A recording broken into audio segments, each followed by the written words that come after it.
राम राम भाई, सारे भैया नया भाई शॉर्ट्स का नया आर्टिकल आ गया। बहुत प्यारा फैब्रिक है भाई और गजब का आर्टिकल है। दोनों तरफ जिपर पाओगी भाई, पॉकेट में और बैक में भी पॉकेट है भाई। लिलन फैब्रिक है भाई, बहुत प्यारा फैब्रिक है। स्ट्रेच में फैब्रिक रहा होगा। फैब्रिक देख लो एक बार, पास तो दिखा दे भाई। और भाई पूरी टॉप की क्वालिटी पाओगी, कति एक नंबर की।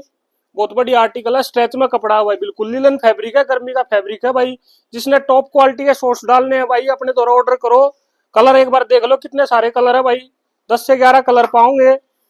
व्हाइट कलर देखो भाई, कितना बढ़िया लिलन में फैब्रिक है भाई, एक नंबर का कति। तो फटाफट ऑर्डर करो, स्क्रीन पे नंबर है। साइज मिल जाएगा M2XXL। 10 से 11 कलर है भाई, सारे के सारे टॉप के कलर है, बिल्कुल एक नंबर के कलर है। सारे कलर देख लो एक बार। पूरी गारंटी के साथ पीस मिलेगा। कोई शिकायत होगी तो भाई पीस चेंज हो जाएगा। ऑनलाइन पेमेंट होगी, पहले पेमेंट होगी भाई, सीओडी का ऑप्शन नहीं है। तो शॉप पे विजिट करनी है तो रोहतक में शॉप है भाई, चुंगी चौक पे, जेंटलमैन के नाम से भाई। तो फटाफट विजिट करो और ऑर्डर करो भाई। राम राम भाई।